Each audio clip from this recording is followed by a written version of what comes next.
I find a lot of discussions with philosophers are frustrating who say machines cannot understand something, and then you ask them what understanding is, and they don't understand what understanding is. If we found a living system somewhere else in the universe, why are we so convinced we have to look for water?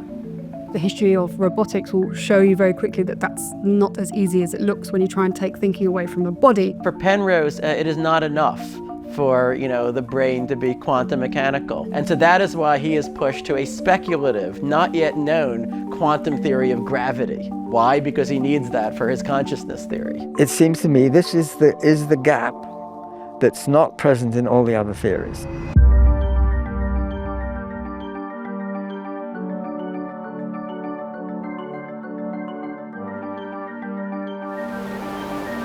I have to reply to that by asking you to consider this.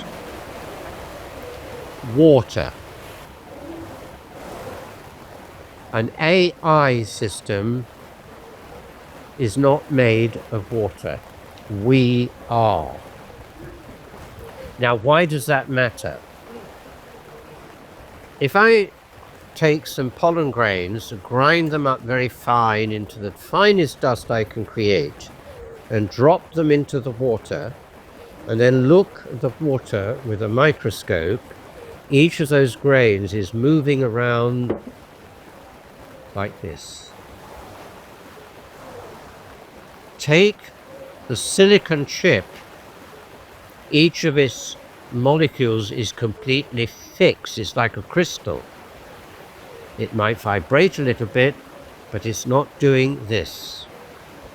What that tells me is two things. First of all, down at the very deep molecular level, even submolecular, because water is the tiniest molecule you can have in the body, there is fantastic stochasticity. Is there massive stochasticity in the nervous system? And the answer is yes. You stick an electrode, tiny glass pipette, into my brain and record from any neurons there you might take out of the trillions of neurons that are there.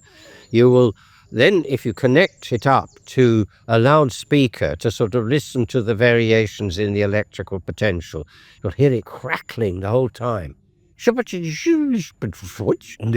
what you get is the voltage is doing this all the time. There's massive stochasticity there. The AI machine does not have that. It can't have it. I challenged one of them and said, the next time you make an AI and claim that it has reached the threshold of becoming like us, can you try to make it out of water? The response was, really?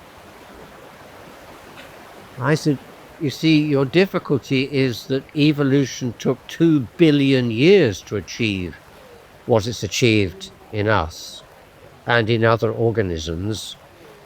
Do you think you're going to do that soon? No way. Now, my speculation, and I agree it is a speculation, is I do not think that AI will develop genuine consciousness for us to recognize that if it remains fixed with its molecules in the system that is enabling it to exist at all, because that's the physical basis of the AI. For as long as it's the case that it's made out of what is effectively a crystalline structure, it can't harness the randomness that we can do in all of our cells. Incidentally, we are, 70% water? Something like that. I mean, to anybody who thinks that all of this is nice and solid, it isn't. It's mostly like that. Yeah. Yes. So if they are able to create a sort of AI system from water, do you think that that could be conscious? Well, you'd then be creating life. What is the definition of life? It is molecules in a watery suspension surrounded by a lipid membrane, and it continues to go on indefinitely. That is the definition of a living system. If we found a living system somewhere else in the universe, perhaps on Mars, why are we so convinced that we have to look for water? That is because we know it's very unlikely that that will develop in any other way.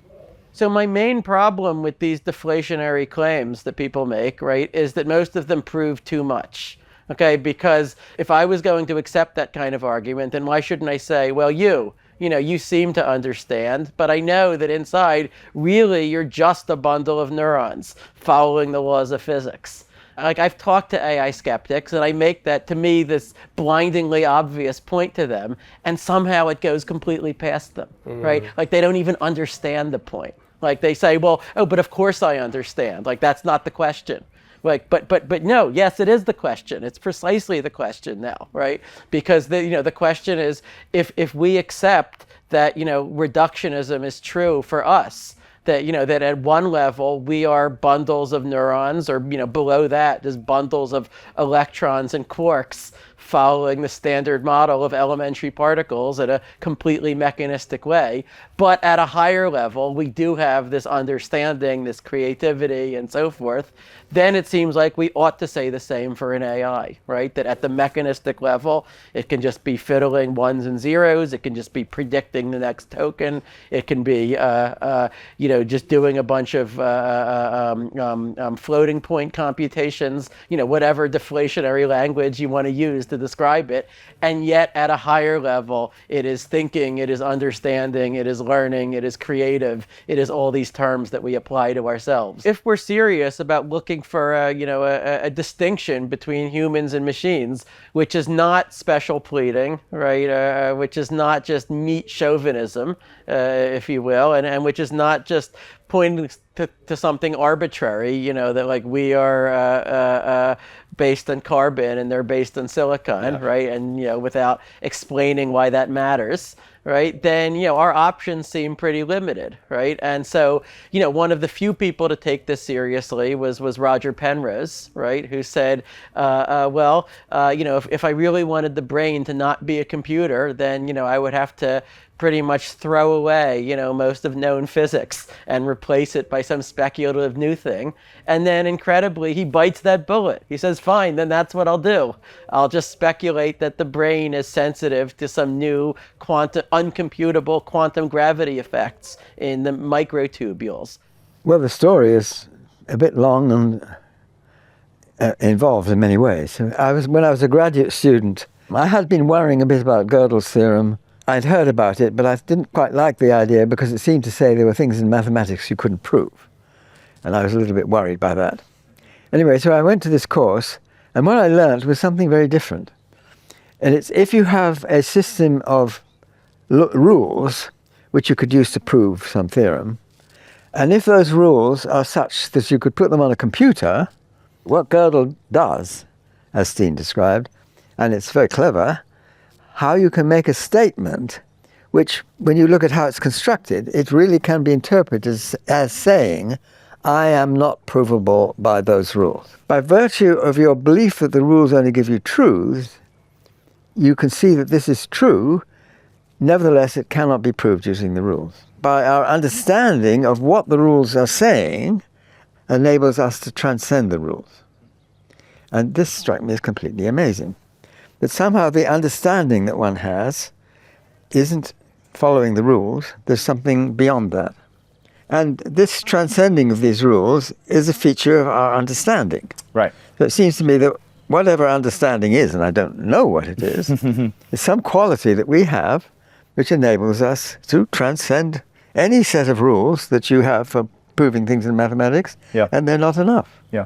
But you can see by understanding them, you can go beyond them. Now, what does understanding involve? Well, it certainly involves consciousness in the normal usage of the words, because one says, to understand, you couldn't imagine something understanding a thing if it wasn't even aware of it. Yes. So being aware of something is a necessary ingredient. So then I began thinking, okay, well, what kind of, I'm a physicalist, so I believe what's going in our heads is obeying the same laws of physics which is going on around us. There's something special injected into our heads which gives us a quality which is beyond the laws of physics. I'm a physicalist. I believe it's the same physics in here as out there and everywhere. Yeah. maybe different parts of it are emphasized in different ways. So I began to think about what are the laws of physics as we know them or knew them at the time. I was thinking about this. Okay, well, Newtonian mechanics, you can put that on a computer. Maxwell's electrodynamics, Yep. you put all those things on the computer. I would think about Einstein's general relativity. I knew that was pretty hard at the time. I haven't got very far. But nowadays, you can talk about spiraling black holes, and it's really very, very detailed what people do. Yeah. So sure. Then what about quantum mechanics? Well, Schrödinger equation, you can put that on a computer. It has a problem with how many variables you have to in it. Sometimes people regard it as a difficult problem for a complicated system, but it's not really fundamentally different. So the Schrödinger equation also. But that's not the whole of quantum mechanics. No. Quantum mechanics involves not just the evolution of the quantum state according to the Schrödinger equation, or whatever you like to call it, unitary evolution. It involves measurement. And the measurement problem violates Schrödinger equation. You evolve a state, and it says, if you made a measurement of such and such a type, it would give you a probability of that and a probability of this. If you evolve the measuring device as well as the system, then you get a contradiction, because it says that the answer of the measurement is a superposition of this and that. Schrödinger obviously worried about this with his cat. I mean, that's why he brought the cat into the discussion. Right. Really to show that there's something wrong here. You see, quantum mechanics is incomplete. Right. Because it doesn't explain the collapse of the wave function. The Schrödinger equation is a smooth, continuous evolution of the state, but it's not what you get when you make a measurement. Yeah. When you make a measurement, which after all is broadening the system a bit to include the measuring apparatus and all that, why doesn't it follow the Schrödinger equation? It seems to me this is the gap that's not present in all the other theories. See, all the other theories right up to the point, even including the Schrödinger equation, or the evolution, unitary evolution in quantum mechanics, they are all things you could put on a computer. So where is there something that you couldn't maybe put on a computer? And the argument I was making here is that it's in the collapse of the wave function. Right. So there is some process, and I'm not taking the view, as many people did in the early days of quantum mechanics, that it's the conscious observer looking at the system and observing. Yeah. That's the sort of terminology which suggests it's that. Yeah. Observing the system. No, I don't believe that. It doesn't really work when you think about it in detail. I won't go into that, but it certainly doesn't really work. So I don't believe it's that. However, it's a different role for consciousness, almost the opposite. That whatever consciousness is depends upon what this currently unknown, but we know something about it, which is to do with seeing how general relativity relates to quantum mechanics. Right. But it's the other way around. It's not how you quantize general relativity, which is what many of my colleagues try and do. Right. It's the opposite. How you gravitize quantum mechanics. You try to put the principle of equivalence, these great principles of Galileo, into the theory and the Einstein way of resolving these principles of Galileo into an overall theory and imposing that on quantum mechanics. And you can see when you look at this that the arguments tell you that with certain mass displacements, that the superposition of it being in one position or another has to go to one or the other in a certain time scale. Yep. And that time scale you can estimate. Yeah. And so this, I claim, is what's going on in the brain. Where in the brain? I had no idea. I learned a bit of neurophysiology. I just couldn't see where in the brain it could be doing it. Yeah. I rather sort of peed it off in The Emperor's New Mind without knowing the answer. But then Stuart Hameroff, who was an anesthesiologist in Tucson in Arizona, and he wrote to me and said, more or less, evidently you don't know about microtubules. He didn't put it quite like that. But he suggested there's something. I mean, he was very interested in general anesthesia, and he realized that it's not a chemistry question. I mean, how you turn it off is a route into what it is. And what turns it off is not chemistry, because you have many, many substances completely unrelated chemically, which are general anesthetics. One of the most striking being xenon, which is an inert gas, or more or less inert. And so it's not chemical processes, it's some physical process. And, well, we developed these ideas together, going off on different routes and trying to come back again all the time, and formulating a scheme which is referred to as the OR proposal. Yeah. OR means orchestrated. It's not the... OR means objective reduction. So the reduction means the collapse of the wave function. Objective means it really is a physical process. And then there are curious features about when it happens. For Penrose, it is not enough for the brain to be quantum mechanical, right? Because if it were merely quantum mechanical, then Penrose would say, well, the brain is still a computer. It's just merely a quantum computer instead of a classical one, right? But that's, in some sense, just as mechanistic. I mean, it's true that probabilities would then be involved, but the whole point of quantum mechanics is that it gives you a precise algorithm for calculating the probabilities. And so if we were merely probabilistic in the way of a roulette wheel, that wouldn't seem like any kind of free will that was worth having, right? And so Penrose specifically, as you said, he wants something non-computable in the brain because he believes, because of an argument that I think is fallacious, but he believes that the brain has to be uncomputable in the Turing sense.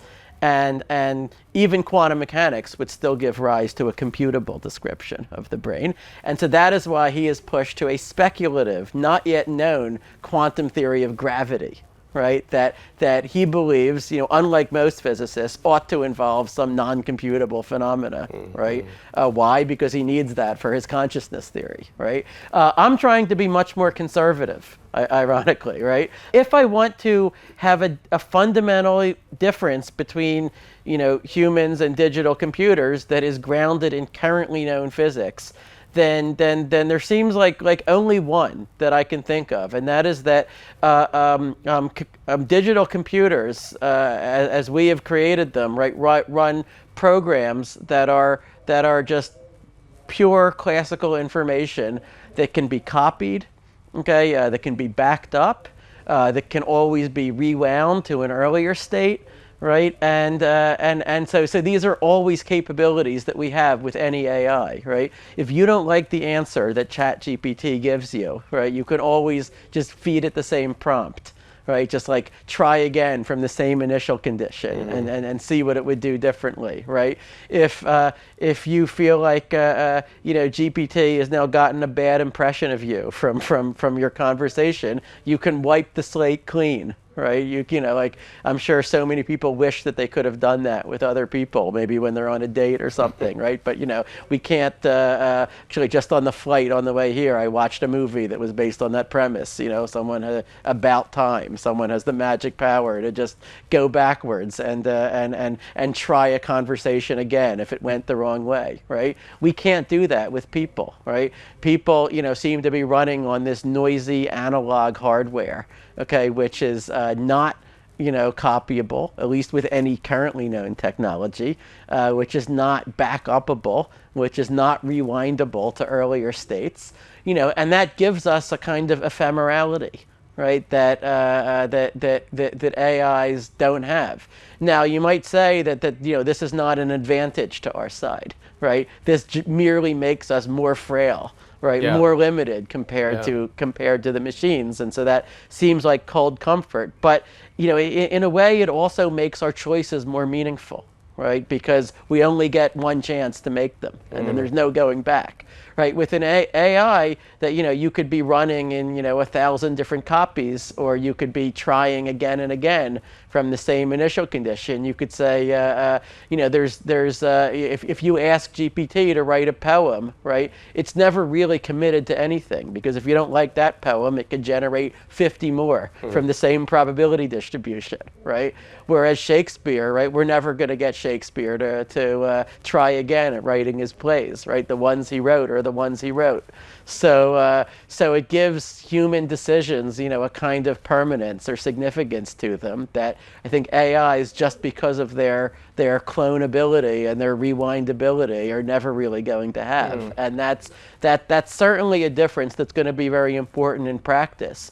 Now, is it more than that? Is it, is this actually a hint of a more metaphysical difference, or of of some deeper, difference? Like, should we speculate that consciousness can only inhere in systems that are fundamentally unclonable, let's say?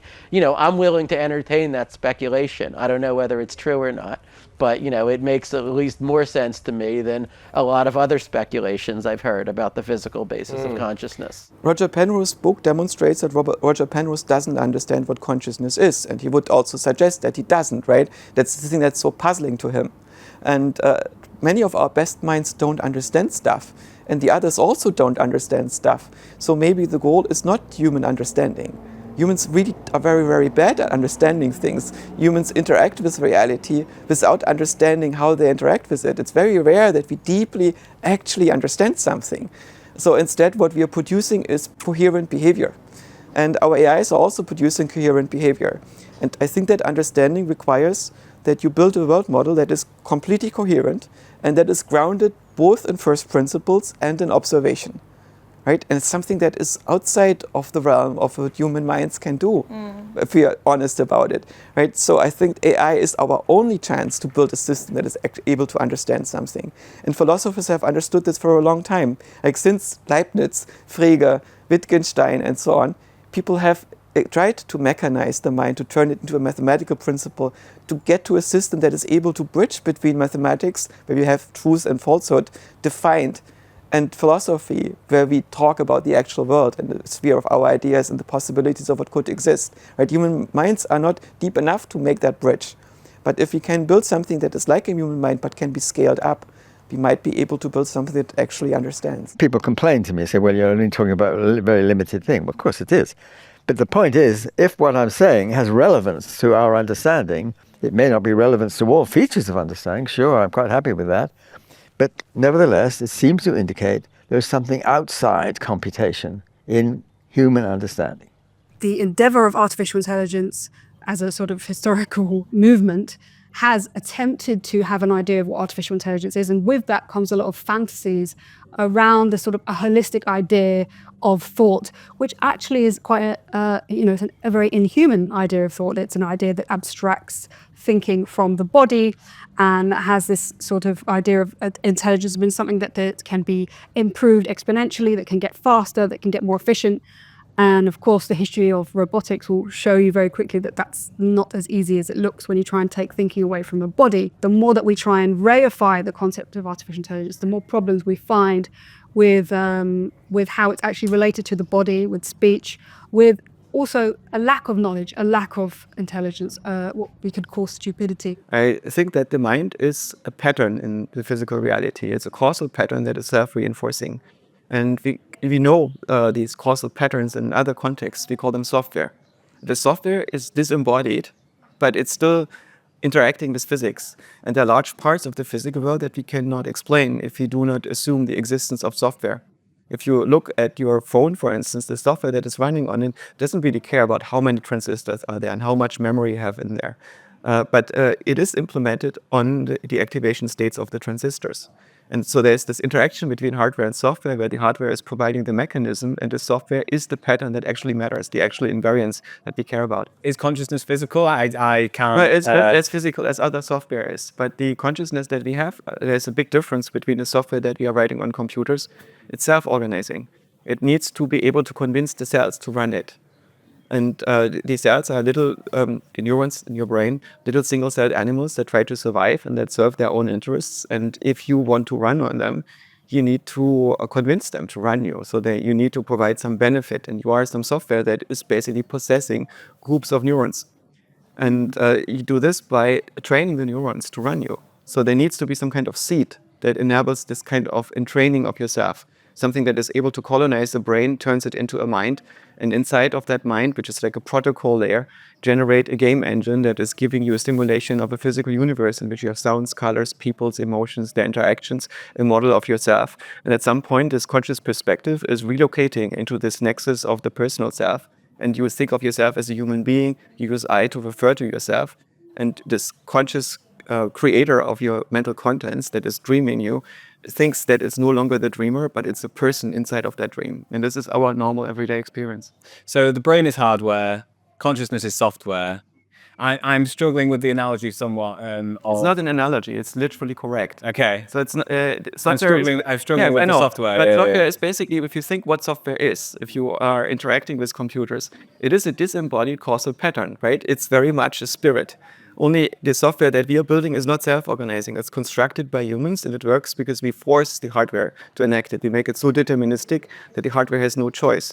But your cells, at some level, have a choice in the same way as the group of people has the choice to run a religion or not. And so you need to convince all the individuals to believe in the shared spirit of an organization, of a nation state, of a family, of a relationship, or of a religion. And in the same way, you need to convince yourselves to believe in you. And I think that the human mind itself is limited in our ability to understand because it's quite mushy, right? We have this vague reference and they are grounded in perceptual constructs that we largely only know as a pattern matching and not as a deep understanding. So I find a lot of discussions with philosophers are frustrating who say machines cannot understand something, and then you ask them what understanding is and they don't understand what understanding is. They just have this very weird pattern matching. And this pattern matching is not good enough to tell them whether machines understand something or don't. The uses of AI for instrumentalizing language is kind of an inevitable part of as these types of technologies become more sophisticated. I think it's something that we should have envisaged. I think it was quite clear that that was going to happen. And I think, these lessons are already within psychoanalysis in the sense that this idea of the robotic nature of the symbolic, of language, of systems of meaning, which human beings sort of are born into, that actually aren't particularly human. They're systems that we inhabit, but we don't really choose them. So they're like machines. When you're born into a language, you're born into a system of codes and laws, and you, to a certain extent, cannot decide what those are going to be, and you have to mold yourself around them. And that sort of like bodily, physical experience of being a human being smashed into a system of symbols produces the human being who goes about its sort of in its docile body, obeying laws and speaking a language.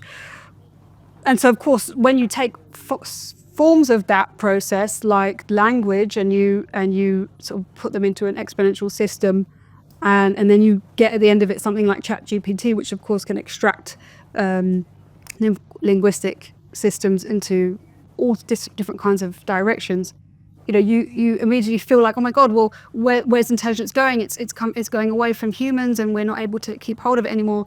I sort of feel like that was already happening. That's just a natural part of what the sliding of the signifier that already starts happening with the abstraction of language in the first place. We are interested in having a system that works very much in the same as we do, that is able to understand the world, that is able to relate to itself, to the environment around it, that can deeply interface with us, and that can probably also scale up, because if it has those abilities, it's not constrained by the size of its brain or by the processing speed comparable to a human nervous system.